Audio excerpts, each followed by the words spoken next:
এক রাতের ইবাদত ৮৩ বছরের ইবাদতের চেয়েও বেশি। হ্যাঁ, ঠিকই শুনেছেন।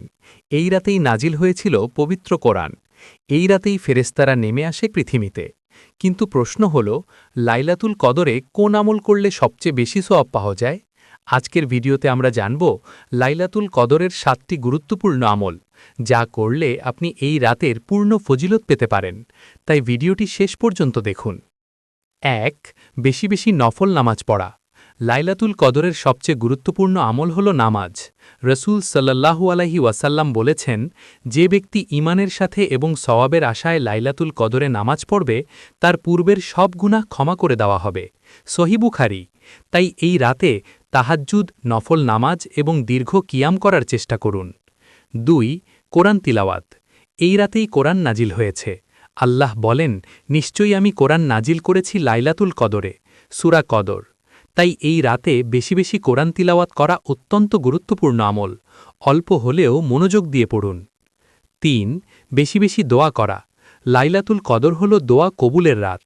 হজরত আয়েশা রাদিয়াল্লাহু আনহা জিজ্ঞাসা করেছিলেন, হে আল্লাহর রাসূল, আমি যদি লাইলাতুল কদর পাই তাহলে কি দোয়া পড়ব? রাসূল সাল্লাল্লাহু আলাইহি ওয়াসাল্লাম বললেন, আল্লাহুম্মা ইন্নাকা আফুউন তুহিব্বুল আফওয়া ফা'ফু আন্নি। উচ্চারণ, আল্লাহুম্মা ইন্নাকা আফুউন তুহিব্বুল আফওয়া ফা'ফু আন্নি। অর্থ, হে আল্লাহ, আপনি ক্ষমাশীল, ক্ষমা করতে ভালোবাসেন, তাই আমাকে ক্ষমা করুন। এই দোয়াটি বারবার পড়ুন। ৪. বেশি বেশি ইস্তিগফার করা। এই রাতে আল্লাহর কাছে গুনাহ মাফ চাওয়া অত্যন্ত গুরুত্বপূর্ণ। বারবার বলুন, আস্তাগফিরুল্লাহ, আস্তাগফিরুল্লাহ, আস্তাগফিরুল্লাহ। কারণ লাইলাতুল কদর হল ক্ষমা পাওয়ার সুবর্ণ সুযোগ। ৫. দরুদ শরীফ পড়া। রাসূল সাল্লাল্লাহু আলাইহি ওয়াসাল্লামের উপর বেশি বেশি দরুদ পাঠ করা অত্যন্ত ফজিলতপূর্ণ আমল। যেমন, আল্লাহুম্মা সাল্লি আলা মুহাম্মাদ ওয়া আলা আলি মুহাম্মাদ। এই আমল করলে দোয়াও কবুল হওয়ার সম্ভাবনা বেশি হয়। ৬. তাসবিহ ও জিকির করা। এই রাতে বেশি বেশি জিকির করুন। যেমন, সুবহানাল্লাহ, আলহামদুলিল্লাহ, আল্লাহু আকবার। এগুলো সহজ কিন্তু অত্যন্ত মূল্যবান আমল। ৭. কান্না করে তওবা করা। লাইলাতুল কদর হল তওবার রাত। এই রাতে আল্লাহর কাছে নিজের সব গুনাহ স্বীকার করে কান্না করে ক্ষমা চাইতে হবে।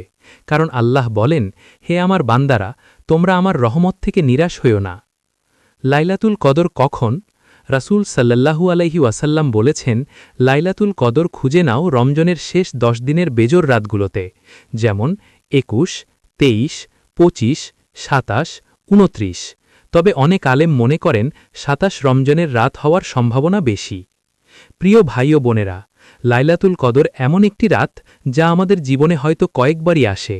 এই একটি রাত আপনার পুরো জীবন বদলে দিতে পারে। তাই এই রাতকে অবহেলা করবেন না। বেশি বেশি নামাজ, কোরআন, দোয়া, জিকির এবং তওবায় কাটান। হয়তো এই রাতেই আল্লাহ আপনার সব গুনাহ মাফ করে দেবেন। ভিডিওটি যদি ভালো লাগে তাহলে অবশ্যই লাইক, কমেন্ট এবং শেয়ার করবেন।